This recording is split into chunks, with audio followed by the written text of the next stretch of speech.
Welcome, everybody, to the Testify podcast, where you share your personal testimonies from Pentecost. I hope everybody who is listening is enjoying their day, and I hope that this episode may be a good witness to you.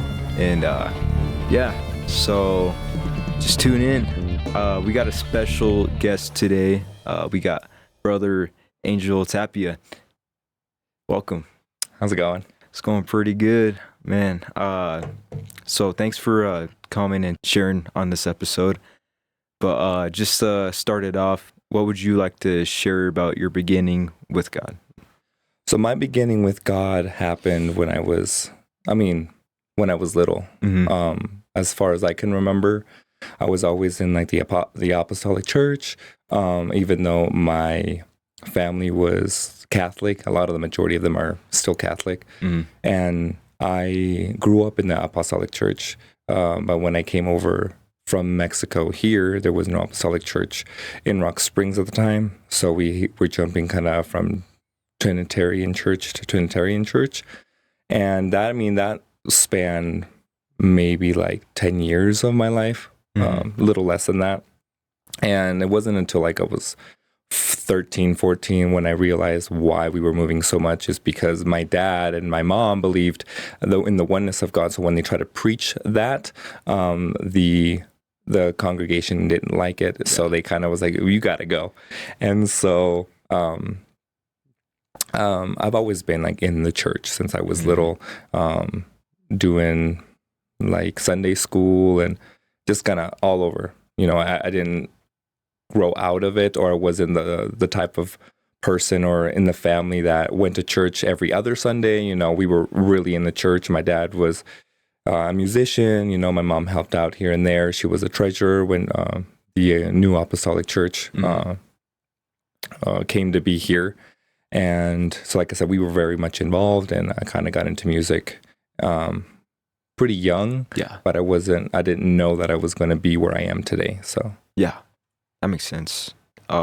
So you definitely helped out a lot in the church. Yeah, I mean, when before joining the apostolic church, when there was none here, I kind of learned the piano by myself. So I'm like self-taught on the piano. I can't read music, like the sheet music. I can't do any of that. I just listen by ear because I'm self-taught. And I did choir for 4 years in high school. And so nice. I kind of learned it that way. Mm-hmm. And then, so yeah, I was always kind of like part of like the music department, the music ministry, and I helped him out there. But there's been some hurdles through that as well, you know, so like any other ministry, right? And especially the music ministry. And for those listening out there, the music ministry, I feel, is the most attacked ministry because, I mean, Lucifer the devil was he used to be the one who to sing to God. And so he really hates when we praise and we worship.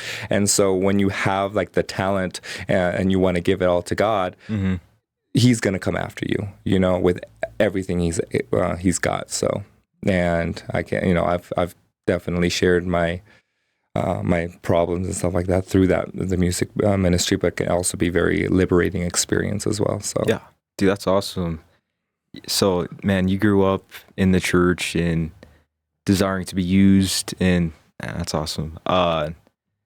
So you were pretty young at that time, like in your teenage years, right? Yeah. I was, so before the apostolic church that I came from began, I want to say it was like 13, 14 years of age there. And then, but before then I was, like I said, church hopping. And so then all preaching Trinity. Yeah, they were all preaching Trinity and stuff like that. So when we established an apostolic church here, I was like 14 when I got baptized. Still a pretty young age, but then again, it's like for me, I was like, now I think about it, it's like, why did I get baptized so young? But why? But it was probably a good thing that I got baptized so young. Because for the majority of my life, up until like 24, so I want to say a good 10 years, I was faithful. I was like in it. I was, you know, praying daily, reading my Bible, and so like, you know, and I mean, when you just go to school and you come, don't have a lot of responsibilities, it's easier, I would like to say. But now as an adult, it gets harder. Yeah. But we just kind of have to kind of push through, kind of trust in God that He's going to do what He is going to do for us. So, yeah, nice. Man, that's pretty impressive. Your whole life you've been really dedicated to Apostolic Church and God. And man, so you did, before this we talked, and you did mention you went to basic training. I did, around 24, was it? So I want to say I enlisted either. So I enlisted when I was 23, but I didn't go. So I enlisted in 2021. Mm-hmm. I didn't go to basic training until 2022. So I had been 24 years old by that time. Yeah. Which again is a good time, to enlist. If you want to do it younger, fine. But when I went through basic training, I feel like my spiritual life, my relationship with God was pretty good. Mm-hmm. I was attending church every Sunday or any moment that I got. I had like this little pocket Bible. Oh, and nice. so when they would give us personal time at the end of the day, I would read my Bible and I would try to like finish the the 4 Gospels, Mm-hmm. Matthew, Mark, Luke, and John. I was trying to finish that before I left. So I was reading my Bible. I was like writing song lyrics just so I could remember them. So I was really invested. But I feel like when I came back from my basic training and AIT experience, I kind of fell out. Yeah. And I mean, I was having problems at the church. We didn't really have a pastor. And I kind of felt that I was just going to church for obligation. And so I wasn't doing the things that I was supposed to outside, like reading my Bible. Life happened. And that's what I want those who was listening is like, yeah, life is going to happen, right? Mm-hmm. But the important thing is that not to just leave. You're going to have hard times. You're going to have those moments that you don't want to go to church or you don't want to praise. You don't want to do anything. You just want to it'd be better if I just left. Mm-hmm. But because you make it about just like, yeah, you feel like you're so deep in sin that you don't know where else to go, right? But sometimes we just have to trust God, as much as we are living our lives and life happens. We just have to trust in Him, So you come back from basic training and everything in the church is kind of chaotic at the time, right? And you're kind of more struggling with the faith. Is like on that road, like how long was that happening for? So that happened 2021, right? 2021. We were kind of, when I came back, we still had a pastor, but then he ended up leaving. So let's say about 4 years. 4 years straight of just that happening. Yeah. So we lost our pastor, and we were just kind of having to fend for ourselves, right? And a church without a pastor is kind of getting word deprived. And I mean, as much as we try to do it, it's kind of hard, without having that leader. And I was attending church, doing my obligations, but I was kind of, and I did tell you earlier, having one foot in the church and one foot in the world. Yeah. And I mean, I was in sin, right? Mm-hmm. I was in sin like many of us are. Yeah. And I mean, it's hard. It was hard. And I mean, it's still hard now. But I guess outside of church, if those who saw me, they probably wouldn't tell that I was going to church. Right. And I think a big downfall that I had was when I went back to reclass to change my job in the military. Okay. So I went back to San Antonio and I didn't go to church at all when I was down there. Took you way farther. Yeah, it did take me. I feel like that was my lowest kind of detachment from God in those 4 years, I guess. Yes, I was still going to church, but I felt my relationship with God was detached, right? Yeah. I was still attending church, but a relationship with God is totally different than you just attending church. and so I was, let's say 26, 27, around that 3 year span. And I out there drinking. I was out there, sleeping around. Yeah. Like I said, and I don't feel ashamed of it because I know what God has pulled me out of. Yeah. And so, like, I was deep in like problems and stuff like that. And coming back from that, I was like, I can't. You just get tired of living, Man, that life. It's exhausting. It's just, yeah, and it's like you crave more. And what they say is like that emptiness only God can fill. And so, as much as you try to fill it with the drugs, the fornicating, or anything that the world has to offer, you still kind of feel empty. It's like being dehydrated. Exactly. It's like you drink a little bit, but it's like, and in the Bible, actually, good thing that you brought that up. It's like that God is a fountain of living waters. And so you drink of me, you'll never thirst again. And so, oh man, it's like, I don't know, the world's waters are just bitter. Exactly. Or I don't know if that's the right way to say it, but it's just like, it's not water. Exactly. It's like diluted, but yeah, like I said, that was good. That was good. And yeah, so I felt this emptiness, right? And every time I would come to God and pray and receive His Spirit, receive the Holy Spirit, He would fill that emptiness. So you could feel full, right?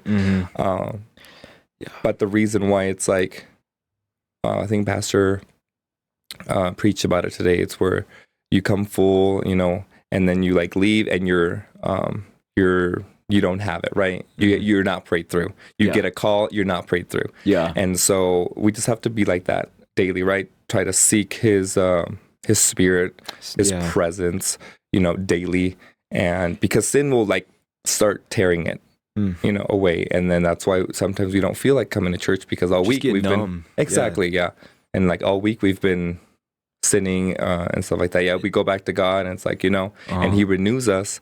But we just have to fight the battle every single day that He gives us life. So that's facts. It's like you're gonna sin no matter what, but if you're just not seeking the presence, then you just find yourself in that place. Yeah, it's a very dangerous place to be. So like you went away and you said San Antonio. I did, and changed the job, and it brought you farther away from God, and then you come back like thirsty, like hungry for God, like the world's disgusting, and I understand that.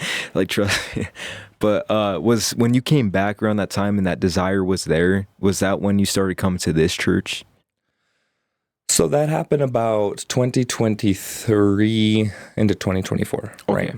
And so I was still out there, and then I think around that time my sister started coming to this church, and I was like, okay. And I mean, for almost 10 years, I had been in the Apostolic Church, in the Spanish church, for that span of time. And so coming to this church, because I was so like needing of thirst, right? And without a pastor, you kind of want to seek that. So I started attending a couple of services here.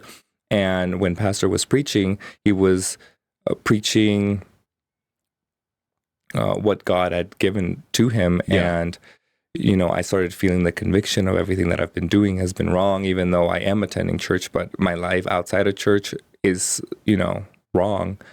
And I kind of started feeling, I want more of what, Pastor has, and which is more of what God has to give us. Yeah. And so I started kind of getting renewed and refreshed through the preachings, through the praise, because, coming here, it didn't feel like an obligation. And I was just free to praise and to speak with God and reconnect with Him, because a lot of the times as youth, we get so caught up in what the world has to offer. Yeah.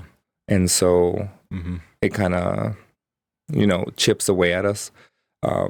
And we kind of start losing what they say, the first love. Yeah. Especially with careers. The career definitely, like, man. Yeah.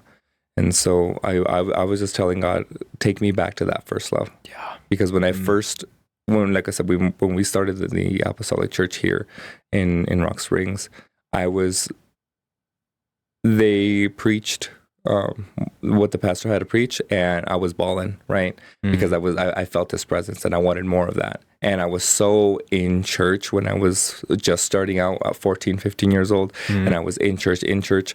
And then, like I've been saying, like life happened, you know, and then we start kind of retracting a little bit. And the sins that we started committing just become a little easier, and that really just kind of pulls at us. So the flesh wants one thing, but the spirit wants another thing. And so we fight that constant battle every day of, you know, do I follow my flesh or do I follow my spirit? But sometimes it's like a balance, right? We have to kind of feed the spirit, you know, by praying, by reading, you know, listening to worship music, walking in the spirit. That's amazing. Like, man. So before this, you mentioned about the Exodus conference. I really want you to share this. So the Exodus conference happened in the beginning of March, correct?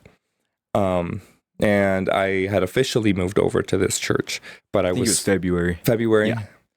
So yeah, like I said, I officially moved over to the church at the beginning of 2026, and I just been coming like a regular, like a church goer, and it wasn't until like the second night that the brother that came and preached, he preached about the 10 lepers. Brother Kobe Frederick. Kobe Frederick. He preached, and what he said. Well, he talked about the 10 lepers entering the city, right? And and lepers had all like these skin lesions and stuff like that, and he associated that with sin that we carry. But they praised. They praised. So they went into that city. It didn't matter what happened, right? And so when they did altar call, I went up there and I was like, I don't want, you know, I just started bawling. You know, because I was like, I need to seek more of you, God.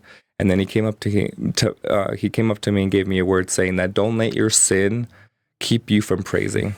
Don't let your sin, keep you outside of the city. You know, while everyone is out there praising and jumping and, you know, feeling the joy of God, don't let that sin keep you from that, because you can do that too. Let it talk you out of it. Exactly. And we have a lot of voices when we are living in sin that said, oh, well, why do you go to church? Like, why are you going to church if you're out here drinking? Or why do you go to church? Why are you praising that loud? Like you feel like a hypocrite. Exactly. And I always felt like that. I was like, I don't deserve to be in God's presence, but that's when you do, you know, that's when you should seek more of God's presence. It's like that condemnation.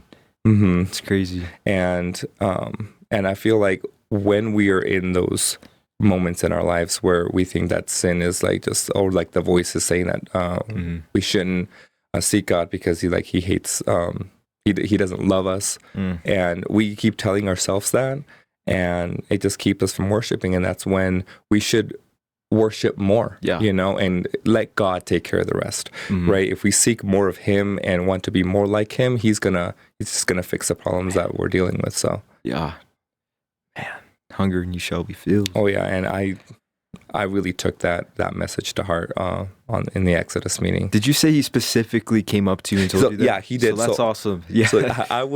So I got down on my knees.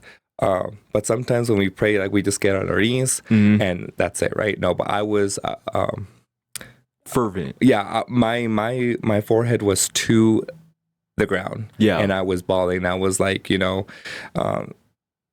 kind of seeking. You know, I was praying to God, and I was like with that fervor. I was like, I'm done. I want to be different. I want to seek more of you. Yeah, and I was like, why can't I just let go? Why can't I just like praise you how you were meant to be praised? And yeah, he came up to me and I was like, I wasn't expecting anybody to give me a word or stuff like that. But he did, and I'm very grateful for that. You know, it really just kind of shifted my, you know, my change. And every time that we come, it's like I don't let sin kind of dictate whether I can raise my hands for God, whether I can jump, whether I can move, you know, because God paid it all. He set us free. He's broken every chain. Yeah.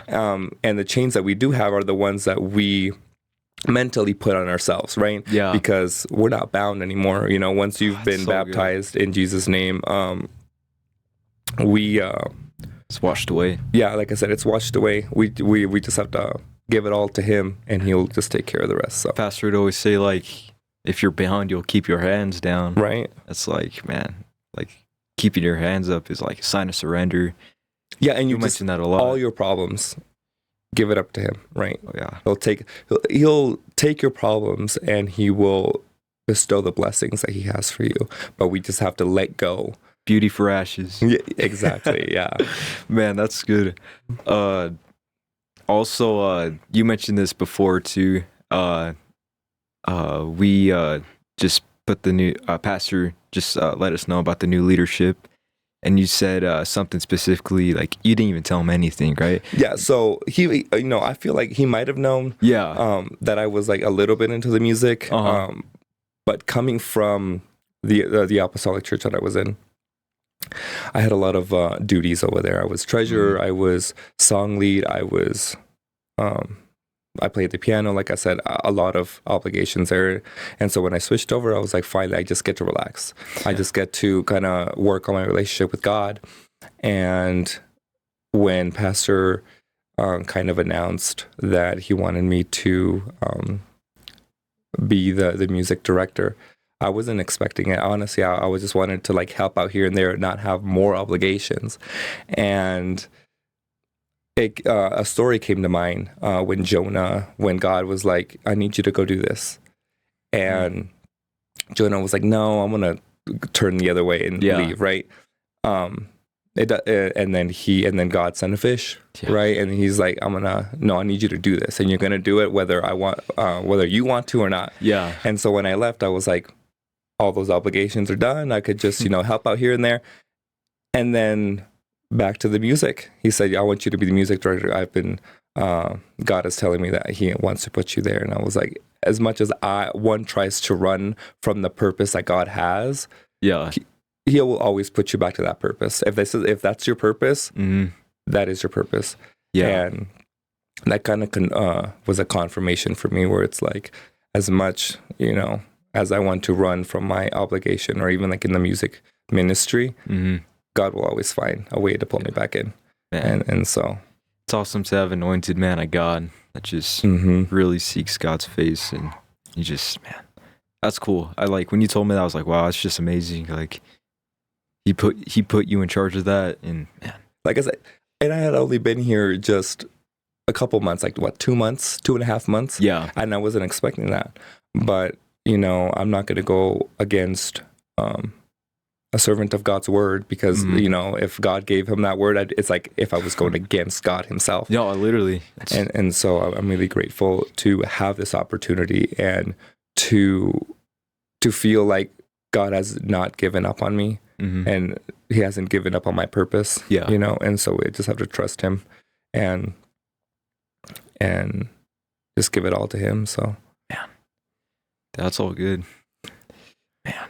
Yeah, no, I've enjoyed this one. I feel like this could really help somebody for sure. Do you feel like there's anything else you would like to share specifically on? Yeah, I think so. I wasn't planning to share this, but I feel like I should. So as you know, I grew up the majority of my life in the church, right? Yeah. And there's a lot of people where they don't get to kind of experience what other people experience, like their testimonies, right? Where they were never part of church and they were out there drinking, they were out in the world and God saved them from drinking and all this lot of stuff. And like for me, that's great. And everybody has their own testimony, right? But then this is for those who grew up in the church, right? And who know all things religious and all that stuff, that you could also have a testimony, right? For me, it felt a lot like the prodigal son, because again, a whole life in the church, and I decided to go out in the world, and have a little taste of it. Leave the dad's house. Exactly, and I came back I never truly left, like, but having the courage to come back and just, let God work in you has really helped me in my relationship with God. Yeah. And don't let sin kind of dictate, or like the voices of the enemy dictate your praise. Just give it all to him, because he knows, better than we know ourselves, and try not to run from God's purpose, because right now when we leave his purpose, he will do something to bring us back, right? But if you keep doing that, he's gonna get much worse, right? And so don't let it get to that way. Yeah. So just kind of preached on that too. Yeah, which is awesome. Yeah, and so Exodus meeting. Yeah, but yeah, like I said, like those 10 lepers, that had that leprosy, nothing stopped them from going into the city. So don't let your sin stop you from giving God the praise, the glory, even if it is that you woke up today, that you made it to church, whether everything is going wrong in your life, you need to give it up to him, because he knows God's timing is perfect, and so he will bless you when it's his timing. He will set you free.